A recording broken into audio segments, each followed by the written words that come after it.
Hello, chapter 41, Like When You Run at Some Sheep. This is a really narrow lane for the van, said Susie. If a car comes the other way, I'll just have to reverse back down it. Oh, hello, said Norma, looking at her phone. I've got a blinking dot on my maps. You can get some powder for that, you know, said Colin. He and Norma said together. Sorry, what? Said Prisha. I said that black dot on my app is winking again, said Norma. We'd better call the doctor then, said Colin. Yes, that's basically the same joke, Colin said, Sanjay. But more importantly, where are you seeing that dot? Norma held up her phone. Sanjay squinted at it.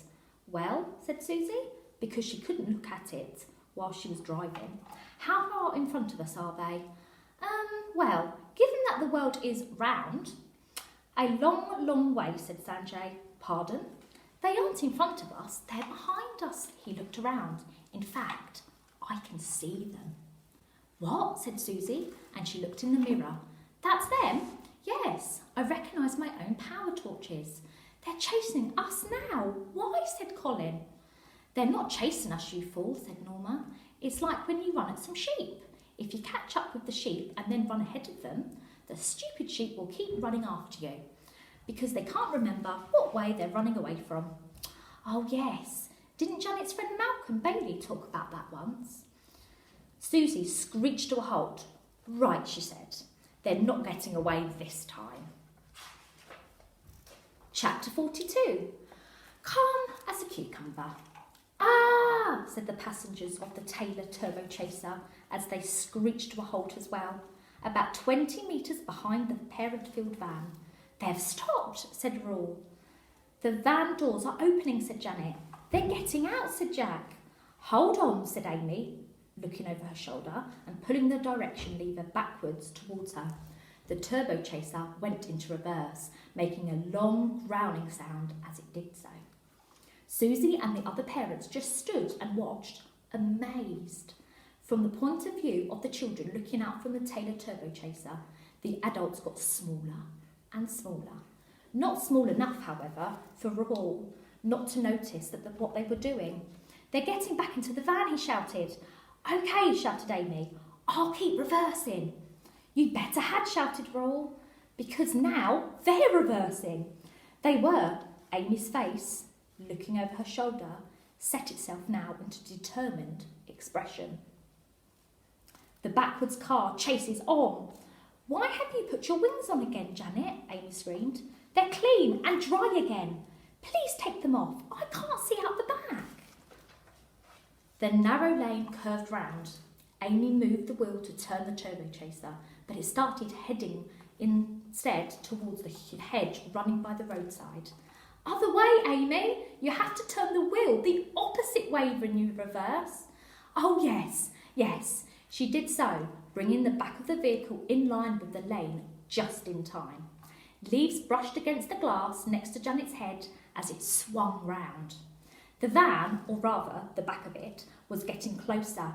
Come on, Amy, said Rawl. Yeah, come on, Amy, said Jack. Was that sarcastic, said Rawl. No, said Jack. I don't know if I can make it go any faster, said Amy. It doesn't like going backwards very much. Neither did I, shouted Janet. It's making me feel sick. Farts, shouted Jack.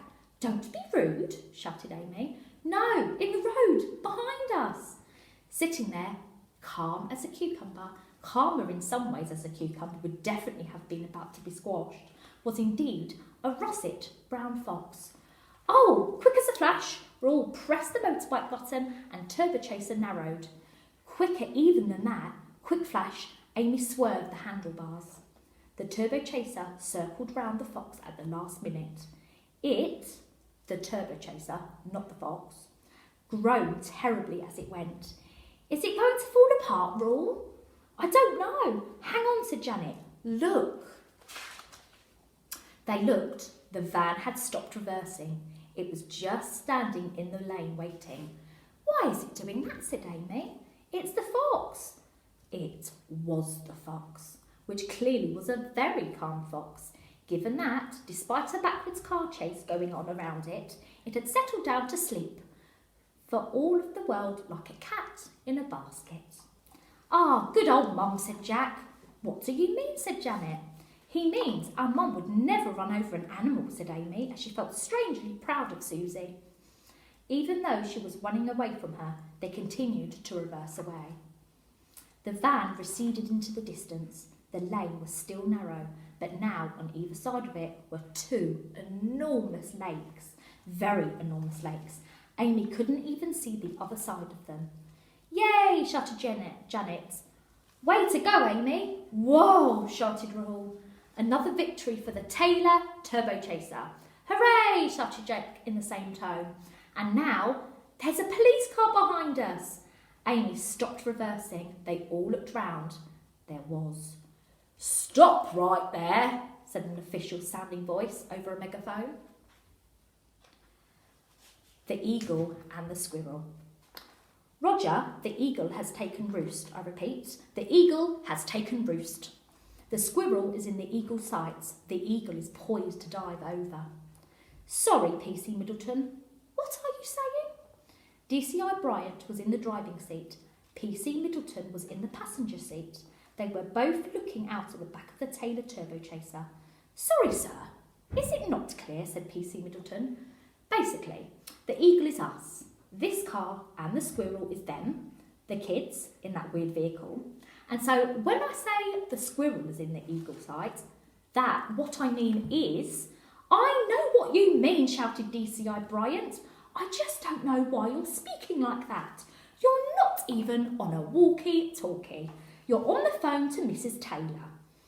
PC Middleton nodded, as he often did when DCI Bryant lost his temper.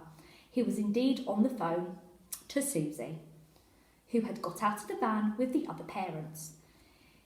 "Yes," her voice was saying from the little speaker on PC Middleton's phone. "I didn't really understand why you were speaking like that either. Just felt right, madam." "Oh, okay. Well, thank you for getting here so quickly after my calling you, telling where we were." "That was me, Mrs. Taylor," said DCI Bryant. "I'm the one driving." "Well, I'm not sure that matters." DCI Bryant looked a little put out by this. "The important thing," Susie continued, "is that we've found them. And I don't think, finally, they can get away now." She hung up the phone. The two policemen got out of the car. Amy's mum was right. The kids couldn't escape now. And that's the end of that chapter. Now, they described the fox as being calm as a cucumber. What makes you calm? What makes me calm is lying on the sofa, my eyes closed, listening to some music or reading a really good book. Why don't you see, if you can, look on the Elmwood school site and see if you could do some yoga to make you feel calm. Thank you, bye.